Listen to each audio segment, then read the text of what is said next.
Good morning friends, কেমন আছো তোমরা সবাই? আশা করি খুব ভালো আছো। আমিও খুব ভালো আছি। একটা নতুন সকালে নতুন ভিডিওতে আমার ছোট্ট সংসারে তোমাদেরকে জানাই সাদর আমন্ত্রণ। এখন বাজে 10টা, সকাল 10টা। তো এখন থেকে আমি আমার ব্লগটা শুরু করছি। আর দেখো এখন টিফিনের জোগাড় করছি। দেখো সকালবেলা উঠে জল ভরা, চা খাওয়া সব কিন্তু আমার কমপ্লিট হয়ে গেছে। এবার আমি একটু টিফিনের জোগাড় করছি। হঠাৎ করে আমার বর আর মেয়ের ইচ্ছা হয়েছে যে একটু রুটি খাবে সকালবেলা, তো রুটি আলু ভাজা খাবে। তো আমার একটা তো সুবিধা হয়েছে কি, আটাটা মাখা ছিল ফ্রিজে, তো আটাটা বের করে রেখেছি। এই যে এই দেখো আটা মাখা লেচিগুলো লেচি করে বের করে রেখে দিয়েছি আটা মাখাটা। আর আলু ভাজাটা করছি। আজকে রান্নাও খুব একটা ঝামেলার নেই, মানে সাধারণ কিছুই রান্না করব, ঝোল করব একটুখানি, যেহেতু একটা টেনশনের মধ্যে তো আছি। তো সে করে রিচ খাওয়াটা ঠিক হবে না আর কি। তো সেই কারণে একটু ঝোল করব পাতলা করে, একটু মাছ ভাজা করব। তো ওর জন্যই মাছটা ভাজা করব। যে আগের দিন বলছিলাম না একটু আর মাছ করেছি আমার আর মেয়ের জন্য। আমার বর তো আর মাছ খায় না, তো একটুখানি আর মাছের 2 পিস রয়েছে, তো মেয়ের আর আমার হয়ে যাবে। আর এখন ওর জন্য একটু মাছ ভাজা, ওদের ঝোলের সাথে না মাছ ভাজা লাগে, পোনা মাছ ভাজা। তো বলেছি একটা পিস নিয়ে আসতে ওর জন্য, ভেজে দেবো। আর একটু ঝোল করব, আর একটু নিম পাতা করবো, নিম পাতা দিয়ে আলু ভাতে ভালো লাগে। নিম পাতা ভেজে আলু ভাতে একটু করবো। আর জানি না আর একটা কিছু করতে হবে। ও খাবে কি দিয়ে, ঝোল আর মাছ ভাজা দিয়ে খাবে না, ও তো তেতোও খেতে চায় না। তো দেখি চিন্তা করে আর একটা কি করা যায়, সেটা পরে দেখছি। আগে ঝোল মাছ ভাজা, কিন্তু এখন আবার আলু ভাজার রুটিটা আগে করে নিতে হবে। আর এই যেটুকু চা ছিল আমি নিয়ে বসেছি, মানে এই যে হাফ কাপ ওইটুকু ছিল, ওটা আমি খাচ্ছি। খেতে খেতে এই টিফিনের জোগাড়টা করছি। এই যে আলু কেটে রেখেছি, ধুয়ে রেখেছি। এই এখন কড়াইতে দিয়ে দিচ্ছি। আলুটা দিয়ে দিলাম, একটু পেঁয়াজও দেবো, আলু পেঁয়াজ ভাজা করব আর রুটি করব।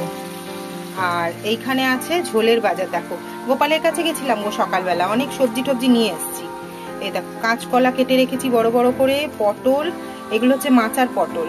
2 রকমের পটলই পাওয়া যাচ্ছে গোপালের কাছে, একটা হচ্ছে মাচার আর একটা এমনি। এটা মাচার পটলটা নিয়ে এসেছি, এটা ভেতর একটাও দানা হবে না মাচার পটলগুলো। আমার বড় আবার দানা হলে পটল খায় না। আচ্ছা, এর মধ্যে দিচ্ছি বড় বড় করে কেটে বরবটি, আলু, এক টুকরো বাঁধাকপি ছিল, এই একটাই টুকরো ছিল, এটাকে একটু খুলে খুলে দিয়ে দেবো। ধুয়ে রেখেছি সব আমি। আর এই বড় বড় করে বেগুন, বড় বড় করে 4 পিস করেই দিয়েছি সব। আর এই আলু, একটা আলু 4 টুকরো করেছি, বেগুনটা হাফ করে বা 4 টুকরো করেছি, এই কাঁচকলাও একটাকে 4 টুকরো করেছি। এই সবজি। আর ওকে বলেছি একটুখানি কচু, গাটি কচু দিলে ভালো লাগে ঝোলটা। তো ওকে বলেছি একটুখানি, বাজারে গেছে মাছ আনতে, আমি বলেছি 2টো গাটি কচু, কেন গোপালের কাছে ছিল না গাটি কচুটা, তাই 2টো গাটি কচু আনতে বলেছি। ওটা করবো, দিয়ে দেবো। দেখি আর কি আনে বাজার থেকে। আলুটা ভাজা হোক, রুটিটা করে নিই, ও আসলে যেন টিফিনটা দিতে পারি। চলো ঝটপট করে এগুলো করে নিই, তারপর তোমাদের দেখাচ্ছি আবার। এই তো আমার রুটি আর আলু ভাজা রেডি। এই যে গরম গরম আলু ভাজা, আলু পেঁয়াজ লঙ্কা দিয়ে ভেজেছি, কাঁচা লঙ্কা দিয়ে। আর এই যে গরম গরম ফুলকো রুটি রেডি। ঢাক ঢাক, ঠান্ডা হয়ে যাবে, ঢাক নিয়ে খেতে থাক। এই এক জায়গাতেই আলু ভাজাটা নিয়ে এসছি। আজকে আমরা বিসমিল্লাহ করবো, এক জায়গাতেই নিয়ে এসছি, এক জায়গাতে খাবো। তো যাই হোক, তাহলে চলো খেয়ে দিয়ে নি। আর এনার আজকেও খাওয়ার মুড নেই, ডাকাডাকি অনেক করলাম, তারপরে এই অবস্থা। উনি এইভাবে শুয়ে আছেন। আর চলো, মেয়েকে পড়া থেকে ডেকে তুলেছি বলে মেয়ে খুব বিরক্ত হচ্ছে। তাড়াতাড়ি খেয়ে নিয়ে তারপর ওকে ছেড়ে দিই। এই দেখো এখন পুজো দিচ্ছি। এবার আমি তোমাদের দেখাই আমার গাছে কি পরিমাণে ফুল হচ্ছে। দাঁড়াও, জানলাটা মেয়েটা বন্ধ করে দিয়েছে, দেখো। এই দেখো একটা, এটা কতগুলো পাপড়ি, বিশাল বড় ফুলটা একটা। এই দেখো এইখানে আছে, এই দেখো।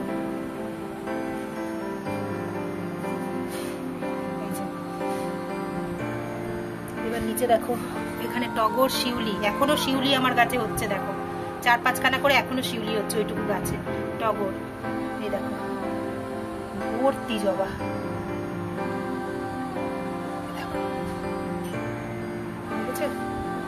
কত ফুল হচ্ছে গাছে। আসলে গরমকাল তো জবাটা খুব বেশি হয়, জবা ঠাবাগুলো ফুলগুলো বেশ বেশি হয়। তারপর সেদিনকে মালি এসেছিল, মালিটা আসলে অনেকদিন পরেই মালি দাদাকে ডেকেছিলাম জানো তো, এসে একটু সার ঠার দিয়েছে, ব্যাস ফুলগুলো এবার খুব সুন্দর করে হচ্ছে। কি ভালো লাগে না নিজের গাছের ফুল দিয়ে ঠাকুরকে পুজো দিতে, অসাধারণ লাগে।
ঘাটটা শুরু হয়েছে, এই চলছে গঙ্গার ধারকে সেই জায়গাটা না, এই জায়গাগুলোতে শ্রাদ্ধ বা বলো এইসব কাজকর্মগুলো হয় এখানে। পরিষ্কার পরিচ্ছন্ন, অনেকটা বড় ঘাটটা।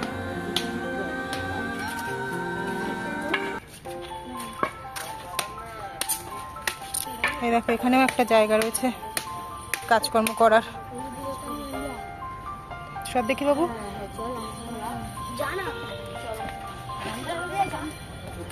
ট্রেনের স্টেশন জানি না, বাগবাজার স্টেশন, হ্যাঁ বলতে গেছিলাম জানি না কোন স্টেশন, কিন্তু এটা বাগবাজার স্টেশন। এখানে চালা আর আলু কাবলিওয়ালা সব বসেছে। চলো ঘাটের পাড় দিয়ে হেঁটে যাচ্ছি।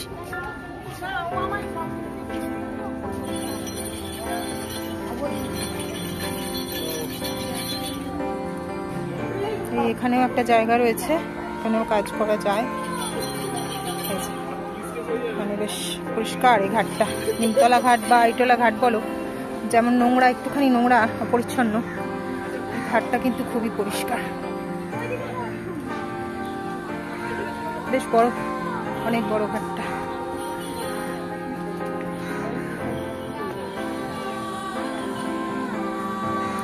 চলো আর যাই না ওই দিকটা, সরু রাস্তাটা ওই দিকটা, আর যাবো না।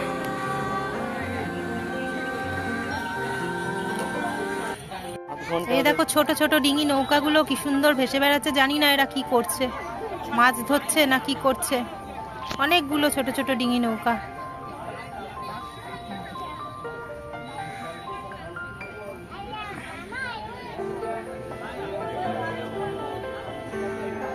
কি করছে এরা জানি না।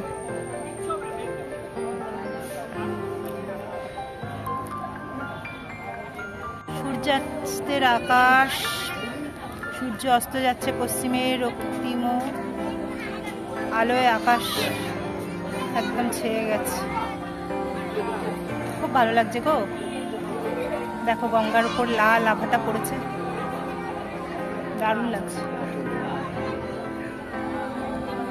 লোক কত এসে বসে আছে সব গঙ্গার পাড়ে।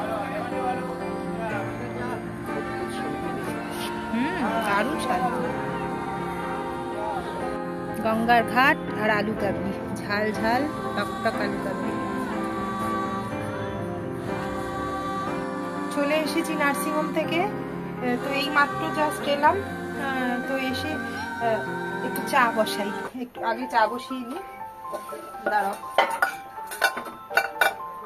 বৃষ্টি নেমে গেছে গো, আর একটুখানি থাকতাম। মা হারে কি ভালো লাগলো আজকে মায়ের বাড়ি গিয়ে। মায়ের বাড়ি গিয়ে বসেছি আর তারপরে আরম্ভ হলো আরতি। আমি তো জানতাম না ওদের আরতি আমি কোনোদিন আগে দেখিনি গো। দেখলাম মন প্রাণ ভরে গেল।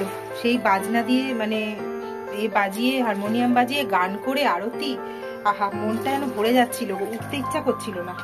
আর ভেবেছিলাম ওখান থেকে বেরিয়ে একটুখানি ঘাটে যাব, মায়ের ঘাটে একটুখানি গঙ্গার পাড়ে গিয়ে বসবো।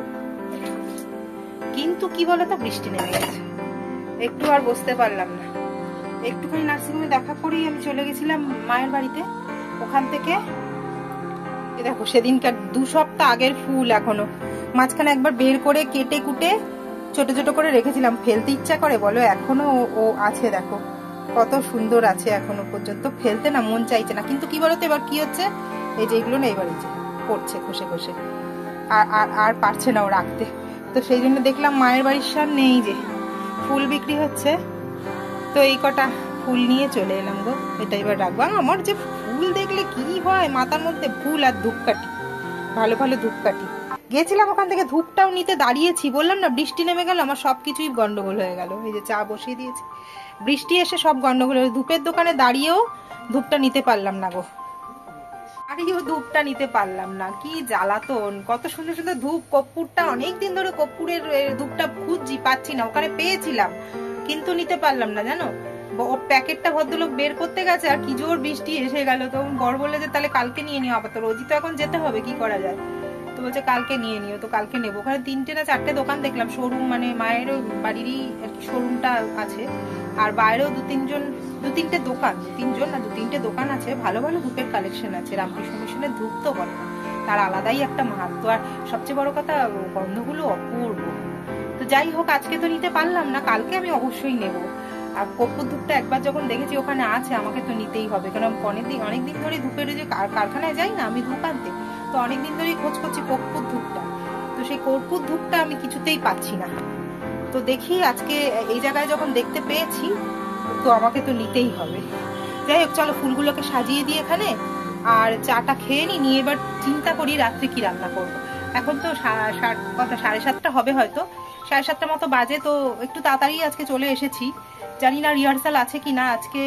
যারা নাচ শেখায় তারা অ্যাকচুয়ালি কি বলতো, তারা গেল শান্তিনিকেতন ঘুরতে, তো তাই নাচটা তো আজকে হবে না, নাচের রিহার্সাল। এবার গানটা কি হবে বলতে পারছি না, দেখি এবার হোয়াটসঅ্যাপে কিছু লিখেছে কিনা যে আজকে রিহার্সাল আছে কিনা, যদি থাকে তো যেতে হবে। আর তার আগেই রান্নাটা সেরে ফেলি চপাচপ করে, কি হবে তাই তো জানি না, দেখি ঠিক করি। এই দেখো ঠিক সময় বাড়ি ঢুকে গেছি, দেখতে পাচ্ছ কি খুব জোর বৃষ্টি হচ্ছে, জোর নেমে গেছে বৃষ্টি একদম। দেখো ভাগ্যিস ঢুকে গেছি, নালে আর দেখতে হতো না, রাস্তায় দাঁড়িয়ে পড়তে হতো, খুব জোরে বৃষ্টি হচ্ছে।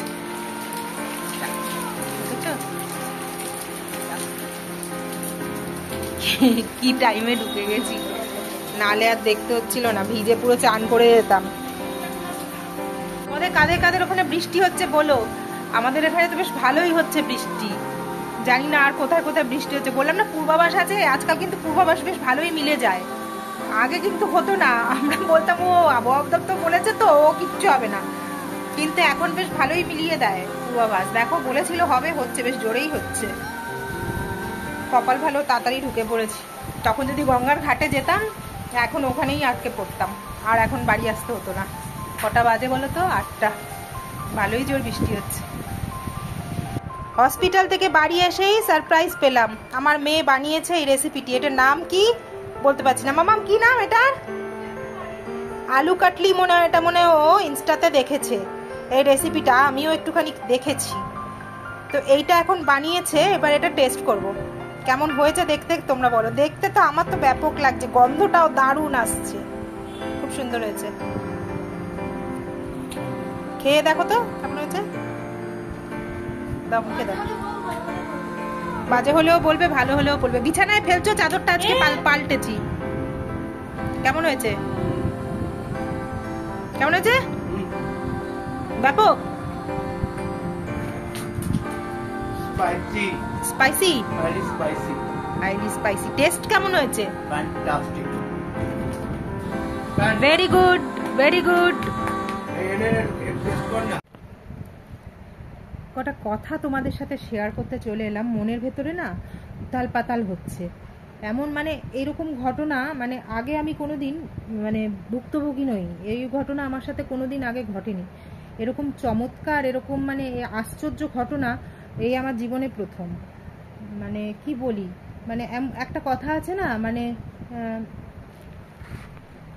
সে একটা কথা আছে না, বিশ্বাসে মিলায় বস্তু তর্কে বহুদূর। তো বিশ্বাস যদি মন থেকে কিছু করা যায় বা কোনো কিছুর প্রতি বা কারোর প্রতি বিশ্বাস বা ভগবানের প্রতি বিশ্বাস রাখা যায়, তো কোনো কোনো ক্ষেত্রে কিন্তু চমৎকার হয়, জানো তো। তো আজকে সেই ঘটনাটি আমার সাথে ঘটেছে। মানে এখনই বললে আমার দেখো গায়ে কাঁটা দিচ্ছে। মানে কি বলবো, এরকম অদ্ভুত ঘটনা কজনের সাথে ঘটে আমার কোনো আইডিয়াই নেই হয় কি না। তো ঘটনাটা যেটা সেটা হচ্ছে আজকে কি হয়েছে, আমার তো হসপিটালে আজকে ডাক্তারের সাথে কথা ছিল। মানে তাও আমি 4:30 গেছি, যেহেতু ভিজিটিং আওয়ার আইসিসিউর হচ্ছে 6:15 থেকে 7টা, কিন্তু আমাদের যেতে হয়েছে 4:30-র সময়। কেননা আমি ডক্টরের সাথে কথা বলার ছিল আমার, কেমন আছেন না আছেন। উনি আসেন রাত 12টা 12:30 1টার সময় রাত্রিবেলা, আর একটা আসেন ওই 4:30 5টা নাগাদ। তো 12টা 12:30টায় তো পসিবল নয়, তো ওই টাইমেই গেছি তাড়াতাড়ি করে। এবার ডাক্তারবাবুর সাথে কথা হয়ে যাওয়ার পর কি করব আর তো বুঝতে পারছি না, নিচে বসে থাকাটা বড্ড বোরিং লাগছিল। যার জন্য কি করলাম না, আমার বরকে বললাম চলো গঙ্গার ঘাটে যাই, একটুখানি গিয়ে বসে থাকি, মায়ের বাড়ি একটু যাই। তো মায়ের বাড়ি গিয়ে কিছুক্ষণ বসলাম, মায়ের কাছে বললাম কথাটা যে মা মানে যতই হোক দেখুন একটা বয়স্ক মানুষ খুব কষ্ট পাচ্ছে, তো এরকম নাকে নল মুখে নল, মানে সেই বিচ্ছিরি অবস্থা, 2 হাতে স্যালাইনে রে, ওই জিনিসটা তো দেখা যাচ্ছে না, আর খুবই কষ্ট পাচ্ছে। মাগো এবার ওনাকে একটু তাড়াতাড়ি ঠিক করে দাও, আইসিসিউ থেকে বেরোয়। আইসিসিউতে যেন বড্ড বেশি এখানে ফোটা ফুটি, এখানে ফোটা ওখানে ফোটা, এগুলো যেন একটু বেশিই করে। যাই হোক, মাকে বলছিলাম যে মাগো তাড়াতাড়ি ওনাকে জেনারেল বেডে দিয়ে দাও, এই এত কষ্ট আর ওনার দেখতে পাচ্ছি না, ভালো লাগছে না, আর রোজ রোজ গিয়ে ওই জিনিস একই জিনিস দেখা পারছিলাম না। তো মায়ের কাছে বললাম, বলে তারপরে একটু গঙ্গার ঘাটে গিয়ে বসলাম। গঙ্গার ঘাটে বসেছি, আপনারা বিশ্বাস করবেন না মানে কি আশ্চর্যজনকভাবে, মানে গলাটা ভারী হচ্ছে আমার, একটা ফোন এলো। তো ফোনটা এলো হসপিটাল থেকে, যে আপনারা কোথায় আছেন। আমরা বললাম আমরা এইখানেই পাশেই রয়েছি। বললো হসপিটালে চলে আসুন, কেননা আপনার পেশেন্টকে জেনারেল বেডে দিয়ে দেবো, এক্ষুনি দিয়ে দেওয়া হবে, ডাক্তারবাবু বলে গেলেন জেনারেল বেডে দিয়ে দিতে। অথচ তার আগে মানে কিছুক্ষণ আগেই ডাক্তারবাবুর সাথে আমাদের কথা হলো, ডাক্তারবাবু বললেন ওনার অবস্থা তো এখনো সেরকম হয়নি, নিউমোনিয়ার মানে এটা খুব বাড়াবাড়ি পর্যায়ে নিউমোনিয়াটা হয়েছিল, তো ব্রিদিং প্রবলেমও আছে, প্রেশারটাও একটু হাইয়ের দিকে আছে, তো আরও 2-1 দিন আমাকে অবজারভেশনের জন্য আইসিসিউতেই রাখতে হবে। তো আমরা বললাম ডাক্তারবাবু আপনি যেটা ভালো বুঝবেন সেটাই করবেন, তো আমাদের তো এর মধ্যে কিছু বলার নেই, আমরা তো বুঝবো না। কিন্তু তার পর মুহূর্তে এই খবরটা এলো। এবার আপনারা বলুন যে মানে কি বলবো, এটাকে আর কি বলা যায়, অবিশ্বাস অলৌকিক ছাড়া এটাকে কি বলা যায়, মানে মায়ের দয়া ছাড়া এটাকে আর কি বলবো বলুন। আমার তো আর কোনো মানে ভাষা পাচ্ছি না খুঁজে। তো ওখান থেকে তখন আমরা দৌড়ে গেলাম, যাওয়ার পর দেখছি যে আজকে রাত্রেই শিফট করে দিয়েছেন না এতে জেনারেল বেডে ওনারা। তো দেখা যাক। তারপরে নার্সকে জিজ্ঞেস করলাম যে তাহলে মানে এখন অবস্থা, বললো এখন হঠাৎ করে অবস্থাটা একটুখানি উন্নতি দেখেছেন ডাক্তারবাবু, ভালো আছে, নিঃশ্বাস ব্রিদিং প্রবলেমটাও একটু কম আছে, তার জন্যই জেনারেল বেডে দিয়ে দেওয়া হলো। তো 2-1 দিন একটুখানি জেনারেল বেডে রেখে দেখে তারপর আশা করি বাড়িতে ছেড়ে দেবে। তো যাই হোক, এই কথাটুকুই বলার ছিল আজকে, যে মানুষ বিশ্বাস করলে, কোনো কিছুর ওপর আস্থা থাকলে কোনো কোনো সময়, সব সময় বলবো না, ঠাকুর তো আর সবসময় কথা শোনার জন্য বসে নেই বলুন না, কোনো কোনো সময় কোনো কোনো কথা ঠাকুর কিন্তু শুনে নেয়, যেটা আজকে আমার সাথে হলো।